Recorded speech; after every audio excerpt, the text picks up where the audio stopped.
છેલ્લા લેક્ચરની અંદર આપણે ગોસના નિયમની ઉપયોગિતા જોઈ. અત્યાર સુધી આપણે ગોસના નિયમની ઉપયોગિતામાં બે પદાર્થો લીધા હતા.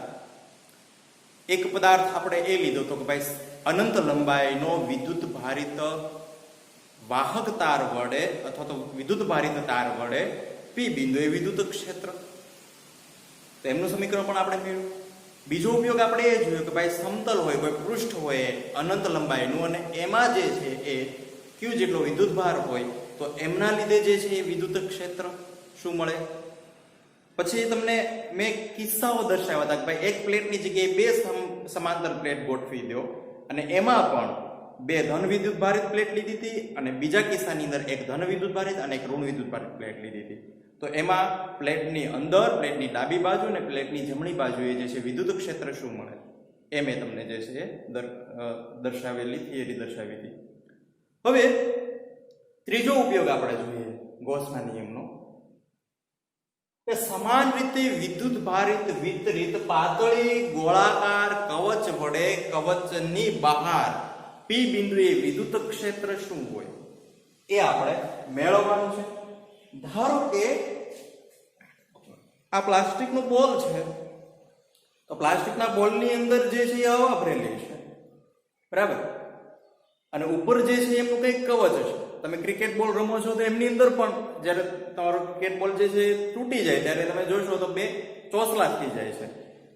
તો એની જેમ અંદર પોલાણ છે, આમની અંદર દ્રવ્યનો જથ્થો ભરેલો નથી, બરાબર. ઉપરની સરફેસ જ જે છે એ આપણે દીધેલી છે અને આ સરફેસ ઉપર જે છે એ ધન વિદ્યુત ભાર જે છે આપણે પ્રસ્થાપિત કરેલો છે, મૂકેલો છે, અને આ ધન વિદ્યુત ભારો વડે કવચની બહાર કોઈ પી બિંદુએ જે છે વિદ્યુત ક્ષેત્ર મેળવવું છે.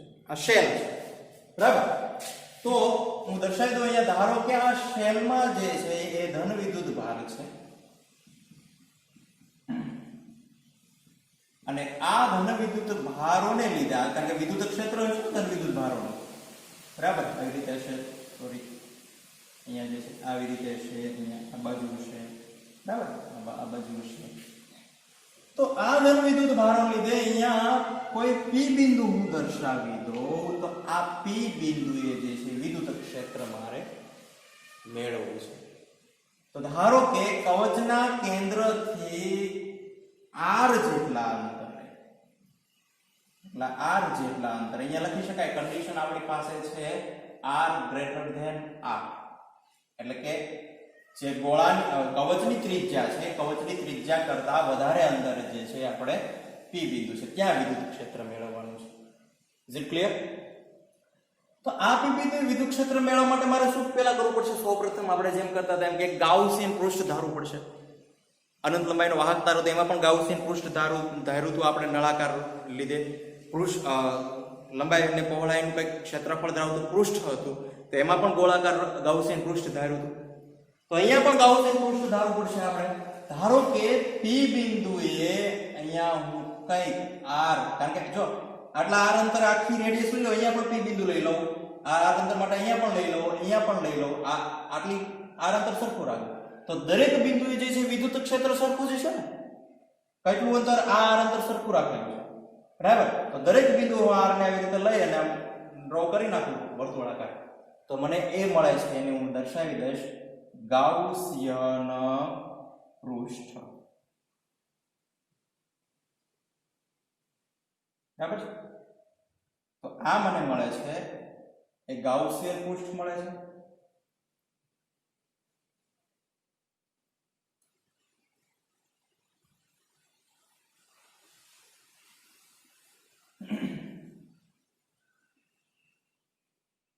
આને શું કહીશું? આ વિદ્યુત ક્ષેત્ર રેખાઓ છે, આને કહીશું ગૌસિયન પૃષ્ઠ, બરાબર.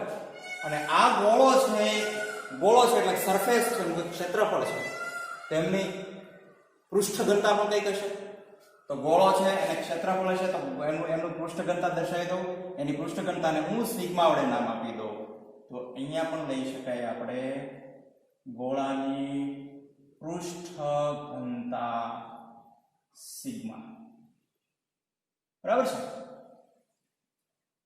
હવે આવું દરેક પી બિંદુએ મારે વિદ્યુત ક્ષેત્ર મેળવવાનું છે દરેક વખતે. પણ હું પહેલા શું ધારી લઉં, ગાઉસિયન પૃષ્ઠ ધાર્યું છે તો આટલા નાના ds ખંડ, આટલો અમથો જે છે હું એક ds ખંડ લઈ લઉં અને આ ds ખંડમાંથી પસાર થતી વિદ્યુત ક્ષેત્ર લઈ લઉં એટલે મને શું મળશે?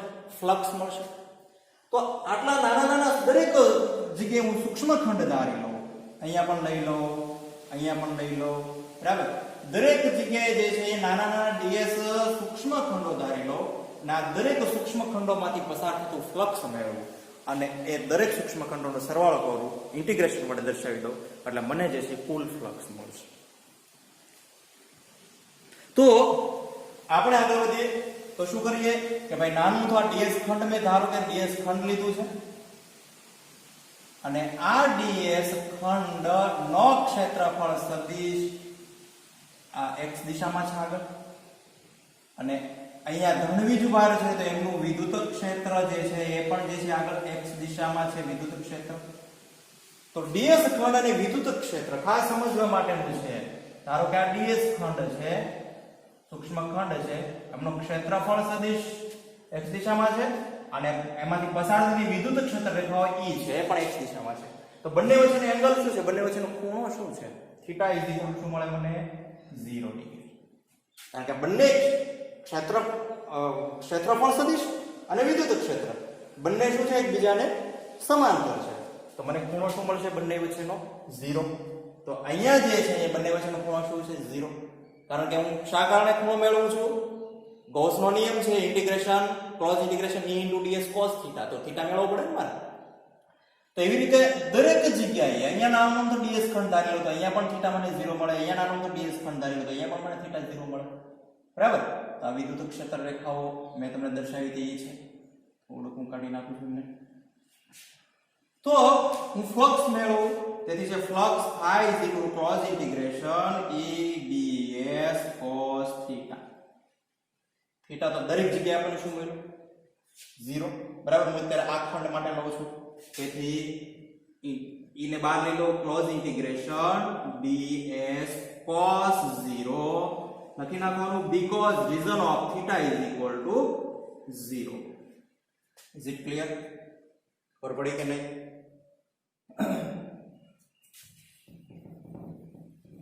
આગળ વધીએ.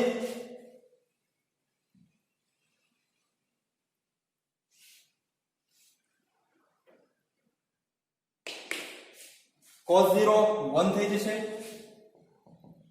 E * close integration ds, બરાબર.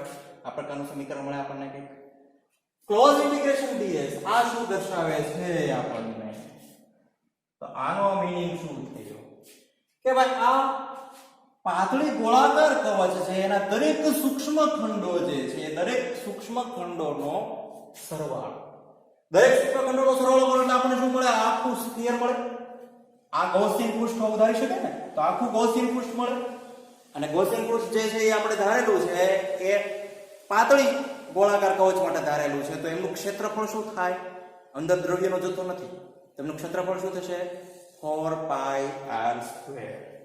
તેથી લખી શકાય E * 4πr². સ્મોલ r લખી શા કારણે? સ્મોલ r લખવાનું કારણ કે આટલું અંતર આ P બિંદુ આ એમના ગોળાના કેન્દ્રથી કવચના કેન્દ્રથી P બિંદુએ વચ્ચેનું અંતર કેટલું છે? r. તો એટલા માટે મેં અહીંયા r લખ્યું છે, બરાબર. અહીંયા લખી શકાય because reason of close integration ds = 4πr². બરાબર. આનો ઉપયોગ કરવાનો થશે એટલે હું અહીંયા લખી લઉં close integration ds = 4πr². બરાબર છે? હા. તો ફ્લક્સ બરાબર મને અહીં આવું કહ્યું, પરંતુ ફ્લક્સ અને સમીકરણ એક નામ આપી દો. ફ્લક્સ થાય છે એનું આપણી પાસે સમીકરણ છે q/ε0. બરાબર.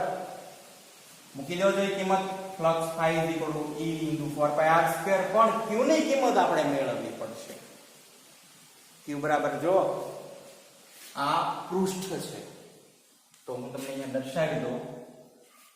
પૃષ્ઠ છે તો પૃષ્ઠ ઘનતા થઈ ને, કારણ કે આને પર કંઈક q જેટલો વિદ્યુત ભાર છે, તો પૃષ્ઠ ઘનતા મેળવવા શું કરી શકાય? પૃષ્ઠ ઘનતા જો અહીંયા મેં લખેલી છે સિગ્મા, તો સિગ્મા બરાબર શું હતું?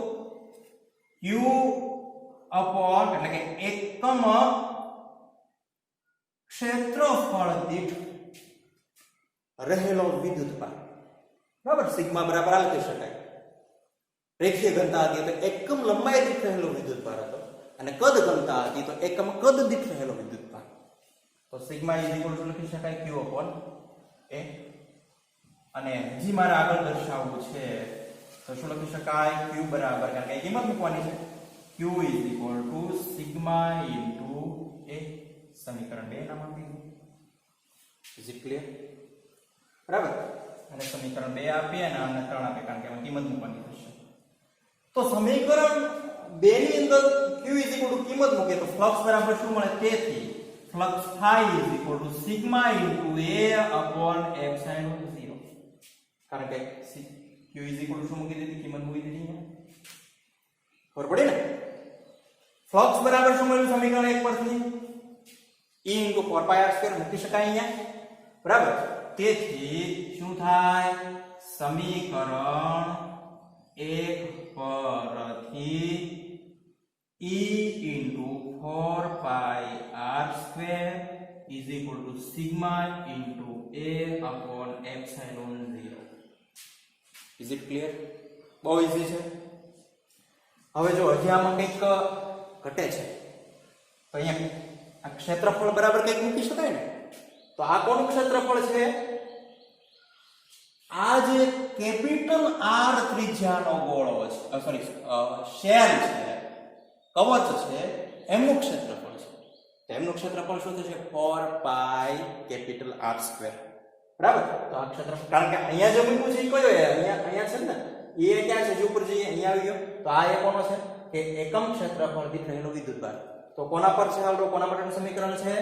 કે આ કેપિટલ R ત્રિજ્યા ધરાવતું જે શેલ છે, એટલે કે આ ત્રિજ્યા ધરાવતું જે શેલ છે, તો આની પર રહેલો વિદ્યુત ભાર છે એકમ ક્ષેત્રફળ દીઠ. તો આમનું જે છે એ વિદ્યુત ભાર ઘનતા, તો આની જે છે એ ક્ષેત્રફળ લેવાનું છે. બરાબર, એટલે આની ત્રિજ્યા કેટલી છે? Capital R. બરાબર, ખાસ ધ્યાન રાખજો, સ્મોલ r ક્યાં લગાડવું ને કેપિટલ R ક્યાં લગાડવું. તેથી પાછું લખી શકાય a into 4 pi r square is equal to sigma upon epsilon 0. ક્ષેત્રફળ શું છે? 4 pi capital R square. Is it clear? ચતુર્ભુજ કાઢી નાખીએ, 4 pi જશે. બરાબર, શું વધ્યું? વિદ્યુત ક્ષેત્ર E is equal to sigma upon epsilon 0 into r square. અને આ r જે છે પાછું નીચે લઈ લઈએ એટલે આપણને મળશે small r square. Is it clear? તો પૃષ્ઠ ઘનતા અને શેલની ત્રિજ્યા આપણને આપેલી હોય, કવચની ત્રિજ્યા આપેલી હોય, અને કેટલા બિંદુએ અંતર શેલથી કેટલા અંતરે જે છે વિદ્યુત ક્ષેત્ર મેળવવું હોય, તો આપણને આ સમીકરણ મળે, સમીકરણ 4. બરાબર, કારણ કે આપણને એક્ઝામ્પલ કોઈ પણ રીતે પૂછી શકે. હવે ફક્ત ને ફક્ત વિદ્યુત ભાર આપણને આપેલો હોય અને કેટલા અંતરે, કે ભાઈ અહીંથી જે છે ગોળાની ત્રિજ્યા 5 સેન્ટીમીટર છે અને આપણને કીધું 10 સેન્ટીમીટર અંતરે વિદ્યુત ક્ષેત્ર મેળવવું, તો એના માટેનું સમીકરણ આપણે મેળવીએ, કારણ કે હજી આ મોડિફાઈ કરી શકાય. બરાબર, ફરીવાર પાછા આવીએ. પરંતુ સિગ્મા બરાબર શું છે? પરંતુ સિગ્મા બરાબર છે અહીંયા આપણી પાસે હવે કયું પાછું ઉપર q upon a. તેથી q upon a અને q upon a એટલે કોનું ક્ષેત્રફળ? આનું થઈ ગયું ને 4 pi r square. તો સિગ્મા ઇઝ ઇક્વલ ટુ કિંમત મૂકી શકાય. બરાબર, તેથી શું મળે? વિદ્યુત ક્ષેત્ર E is equal to sigma બરાબર કિંમત મૂકી દો અહીંયા q upon 4 pi r square into epsilon 0 તો હતા ને આવડા. બરાબર, આ q sigma is equal to q upon r square મૂકી દીધું અહીંયા, ને એપ્સિલોન નોટ તો હતા જ તે, into r square upon small r square. ખબર પડી કે નહીં? બરાબર કોણ કોણ જશે કેપિટલ આર સ્ક્વેર ગયા શું વધ્યું વિદ્યુત ક્ષેત્ર is equal to 1/4 pi epsilon 0 4 pi epsilon 0 q upon r square લખીશું q upon r square E is equal to આ પણ લખી શકાય અથવા આમ પણ લખી શકાય E is equal to 1/4 pi r square is equal to epsilon 0 into q upon r square તો આ 1/4 pi epsilon 0 is equal to k લખી શકાય તેથી k q upon r square is it clear આમનો સ્થાન સદિશ જ ઉમેરવો હોય તો અહીંયા લખી શકાય r કેપ ને અહીંયા પણ લખી શકાય r કેપ બરાબર તો આ આપણને સમીકરણ મળ્યું છે kq upon r square આવી ગયું વિદ્યુત ક્ષેત્રનું પાછું કે આવી ગયું કયું હતું આપણે આગળ મેળવ્યું હતું કે ભાઈ કોઈ q જેટલો વિદ્યુત ભાર છે પોઈન્ટ ચાર્જ લીધો તો આપણે કોઈ q જેટલો વિદ્યુત ભાર છે તો q જેટલા વિદ્યુત ભારથી r અંતરે વિદ્યુત ક્ષેત્ર શું હોય શરૂઆતમાં આપણે જોયું હતું બરાબર તો q જેટલો વિદ્યુત ભાર છે અને q જેટલા વિદ્યુત ભારથી r અંતરે અહીંયા વિદ્યુત ક્ષેત્ર શું હોય તો એ શું છે kq upon r square એ પણ આપણે મેળવ્યું હતું આગળ પોઈન્ટ ચાર્જ લીધો હતો ત્યારે અહીંયા આપણે જે છે શેલ લીધી છે ત્યારે તો આ જે સૂત્ર આપણને મળ્યું છે એ હજી આની પછીનો એક આપણે ઉપયોગ લેશું કયો અહીંયા કવચ લીધી છે એની જગ્યાએ આપણે ગોળો લેશું તો આ પ્રકારનો ગોળો લઈએ આપણે આ ઘન ગોળો છે બરાબર આ નાનો અમથો ગોળો છે પણ તમે જે છે એ આપણે રમત ગમતમાં ઉપયોગ કરીએ છીએ ગોળા ફેંક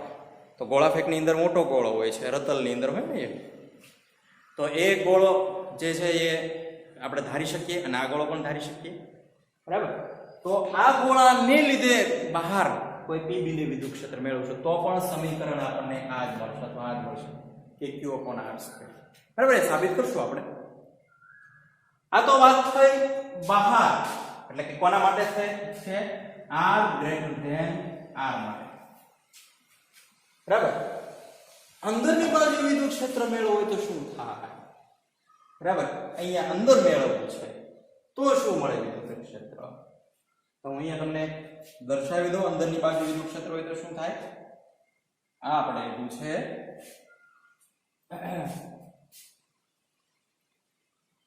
કવચની બહાર p બિંદુએ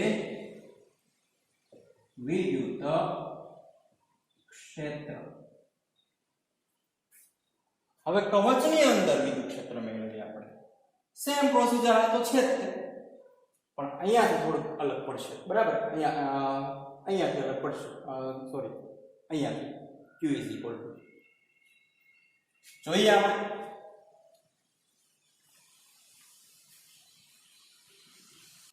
ઓકે તો કવચની બહારના p બિંદુએ વિદ્યુત ક્ષેત્ર આપણે મેં અહીંયા તમને દર્શાવી લખ્યું છે હવે નેક્સ્ટ કન્ડિશન આપણે લઈએ કવચની અંદરની બાજુએ વિદ્યુત ક્ષેત્ર તો ધારો કે અંદરની બાજુએ કંઈક r પ્રાઇમ અંતરે p બિંદુએ આટલું અંતર r પ્રાઇમ છે તો અહીંયા રહેલું p બિંદુએ વિદ્યુત ક્ષેત્ર મેળવવું તો અંદર આપણે જે છે ગૌસિયન પૃષ્ઠ દરેક આટલા r અંતર આવી રીતે ફેરવી દઈએ તો મને જે છે કંઈક ગૌસિયન પૃષ્ઠ મળશે બરાબર તો ધારો કે r જેટલા અંતરે આ બાજુ પણ સ્મોલ r જેટલું r પ્રાઇમ દર્શાવી દો કારણ કે પહેલા આપણે r લીધું હતું એટલે બરાબર આટલું પણ r પ્રાઇમ છે તો આ અંદરની બાજુએ રહેલા p બિંદુ વિદ્યુત ક્ષેત્ર મેળવવું છે ઓકે મેળવીએ તો શું કરીએ પહેલા મેં ધાર્યું તો આપણે એ પ્રમાણે જ કે મેં નાના અમથા સૂક્ષ્મ ખંડોની અંદર ધારી લઈએ તો ફ્લક્સ phi શું મળે close integration e ds cos θ પરંતુ θ શું મળશે 0 કારણ કે અંદરની બાજુ જે છે એ આપણે ધારી લઈએ ભાઈ વિદ્યુત ક્ષેત્ર જે છે એને લંબ છે એમ બરાબર તો θ 0 લઈ શકાય તો આપણે આ પ્રકારનું મળે q is equal to e into close integration ds પરંતુ q is equal to શું છે આપણી પાસે phi is equal to શું છે q upon epsilon 0 આ ફ્લક્સ છે q નથી અહીંયા મૂકી દઈએ કિંમત એટલે શું મળે integration e into close integration ds is equal to q upon epsilon 0 આવું મળે બરાબર તો અહીંયા જે છે થીટા ન ધારો સીધો કોઈ માથાકૂટ ન કરવી હોય તો પણ જે છે તમે અહીંયા ds cos θ એવું લખી શકો ds cos θ એવું લખી શકો અથવા તો ખાલી વિદ્યુત ક્ષેત્રનો ઘટક પણ તમે દર્શાવી શકો હવે અંદરની બાજુએ એટલે કે ભાઈ આ ગોળાકાર કવચ આ શેલ છે એમની અંદરની બાજુએ વિદ્યુત ક્ષેત્ર મેળવવાનું છે પણ વિદ્યુત ક્ષેત્ર ક્યારે મળે કે જ્યારે વિદ્યુત ભાર હાજર હોય ત્યારે ધન અથવા ઋણ આપણે શરૂઆતનું કન્ડિશન મેળવી બહારની બાજુએ ત્યારે એમ ધાર્યું આની ઉપર p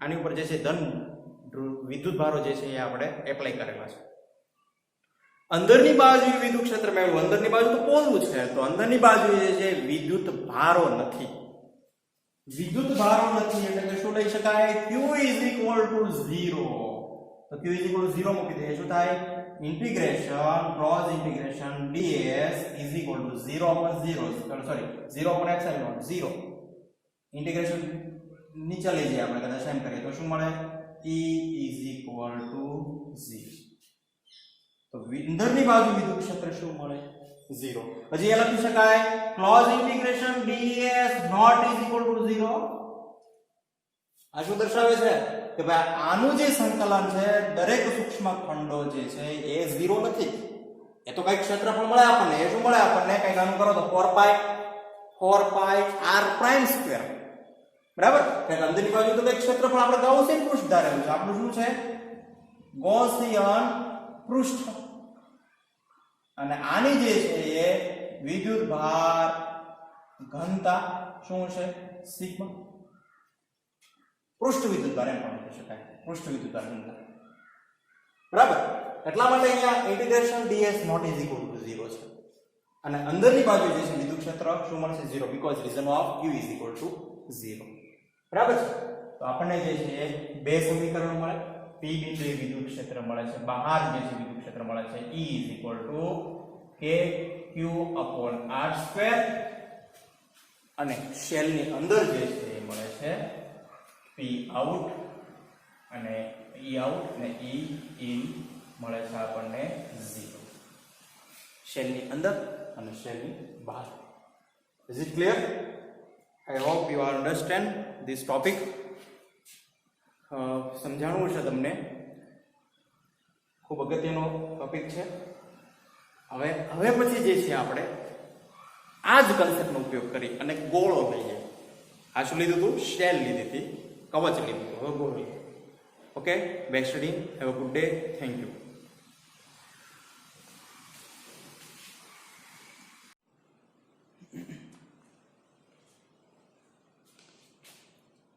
ઓકે આટલું સમજાવવું છે તમને હવે આપણે એક ગ્રાફ જોઈએ ગ્રાફની અંદર આપણે વિદ્યુત ક્ષેત્ર વિરુદ્ધ અંતર એવું કંઈક લઈએ આપણે બરાબર છે તો એમાં કવચની અંદર કવચના સરફેસ ઉપર અને કવચથી r અંતરે વિદ્યુત ક્ષેત્ર કેવું મળે એ આપણે જોઈએ તો અહીંયા આપણી પાસે ગ્રાફ છે વિદ્યુત ક્ષેત્ર વિરુદ્ધ અંતર r બરાબર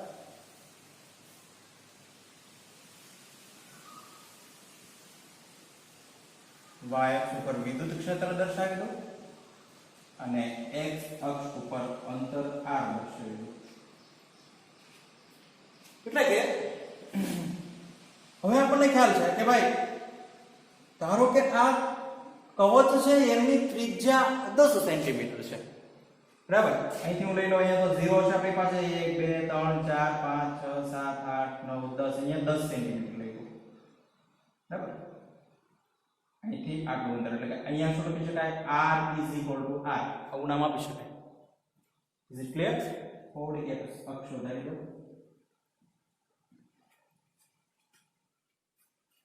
તો કવચની અંદર r ત્રિજ્યા સુધીના અંતરમાં વિદ્યુત ક્ષેત્ર શું મળે છે આપણને 0 હવે તો તમને એમ પ્રશ્ન થાય કે ભાઈ આ કવચ છે આ ધન વિદ્યુત ભારિત કવચ છે તો એની અંદર એટલે કે ધારો કે આ કવચનું અંદરની બાજુએ બરાબર તો આ કવચની અંદરની બાજુએ અહીંયા કોઈ વિદ્યુત ભાર હોય તો સાવ અડીને આ કવચ છે ને તે અહીંયા સાવ અડીને વિદ્યુત ભાર કોઈ સોરી તો એ P બિંદુએ વિદ્યુત ક્ષેત્ર આપણે મેળવવું હોય તો શું કહેવા માંગુ છું કે આ કવચની શેલ છે એની અંદર જે આ P બિંદુ છે આ વડીને P બિંદુએ મારે વિદ્યુત ક્ષેત્ર મેળવવું હોય તો ત્યાં પણ વિદ્યુત ભાર નથી. વિદ્યુત ભાર નથી એટલે વિદ્યુત ક્ષેત્ર શૂન્ય જ મળવાનું. બરાબર છે. તો આ અંતર સુધી જે છે એ વિદ્યુત ક્ષેત્ર આપણને શું મળવાનું છે? વિદ્યુત ક્ષેત્ર. કારણ કે આપણે 1 સેન્ટીમીટર આવ્યા કેન્દ્રથી, કેન્દ્રમાં તો 0 છે આપણને ખ્યાલ છે. કેન્દ્રથી 1 સેન્ટીમીટર આવ્યા વિદ્યુત ક્ષેત્ર 0, 2 સેન્ટીમીટર, 3 સેન્ટીમીટર, 10 સેન્ટીમીટર સુધી વિદ્યુત ક્ષેત્ર આપણને શું મળવાનું છે? 0. પરંતુ કવચ છે શેલના જે સરફેસ છે સરફેસ ઉપર હંમેશા આપણને વિદ્યુત ક્ષેત્ર મહત્તમ મળવાનું. શા કારણે? કારણ કે આપણી પાસે સમીકરણ આપણને મળેલું છે E = kq/r². આ અચળ લઈ લઈએ તો આપણને મળશે E ચલે છે 1/r². તો વિદ્યુત ક્ષેત્ર જે છે એ અંતરના વર્ગના વ્યસ્ત પ્રમાણમાં જે છે એ ઘટતું જાય છે જો કેન્દ્રથી આગળ જઈએ અથવા તો શેલના સરફેસ છે એમનાથી આગળ જઈએ તો. બરાબર. તો આપણે r અંતર સુધી આપણે મહત્તમ વિદ્યુત ક્ષેત્ર આપણે કંઈક મળશે. ધારો કે અહીંયા કંઈક વિદ્યુત ક્ષેત્ર છે ને અહીંયા આપણે r = r, આ બિંદુ આપણે ધારીએ r = r. તો અહીંયા મહત્તમ આ કવચની શેલ છે તો વિદ્યુત ક્ષેત્ર ત્યાં આપણને મહત્તમ મળ્યું છે. બરાબર. અહીંયા કંઈક મહત્તમ છે ને વિદ્યુત ક્ષેત્ર અહીંયા. બરાબર. તો અહીંયા વિદ્યુત ક્ષેત્ર કંઈક મહત્તમ મળ્યું છે. અહીંયા લખી શકાય કવચ પર. અહીંયા કવચ પર એટલે કે r = r અંતરે અથવા તો r ત્રિજ્યાએ જે છે વિદ્યુત ક્ષેત્ર મહત્તમ. હવે કીધું પ્રમાણે કે ભાઈ વિદ્યુત ક્ષેત્ર કોના સમપ્રમાણ છે? ચલે છે 1/r² અનુસાર. એટલે કે અંતર વધે, જો અહીંયા અંતર વધે તો વિદ્યુત ક્ષેત્ર શું થશે? ઘટશે. બરાબર. કારણ કે સ્વાભાવિક રીતે તમે અંતર તમે 10 પછી આપણે 11, 12, 13 એવી રીતે મૂકતા જાવ સેન્ટીમીટર. બરાબર. તો એકના એટલા ભાગ થશે ને. જેમ જેમ અંતર વધશે એ પાછળનો વર્ગ થશે એટલે ઝડપથી ઘટતું જશે. એટલે અંતરના વર્ગના જે છે વ્યસ્ત પ્રમાણમાં એટલે કે ધીમે ધીમે આપણે જે છે એ આગળ વધીએ તો એ આપણને આ પ્રકારનું જે છે એ ઘટતા ગ્રાફ આપણને મળશે.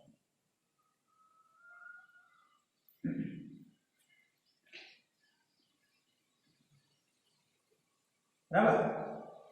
તો જેમ જેમ આગળ જતા જઈએ ત્યાંથી ગોળા અથવા કવચ જેમ જેમ કવચથી આગળ જતા જઈએ P બિંદુએ. બરાબર. P બિંદુ અહીંયા રાખ આપણે અહીંયા રાખ્યું હતું ને જગ્યાએ અહીંયા રાખી અંતર વધારતા જ જઈએ. બરાબર. તો આપણને જે છે એ વિદ્યુત ક્ષેત્ર ઘટતા પ્રમાણની અંદર જે છે એ મળશે.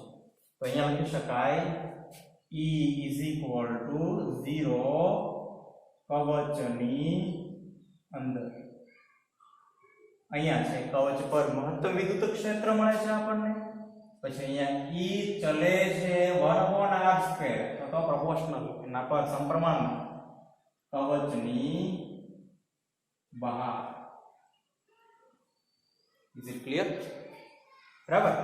કદાચ ઇમેજિનેશન માટે આપણે ગોળો દોરવો હોય તો દોરી શકાય.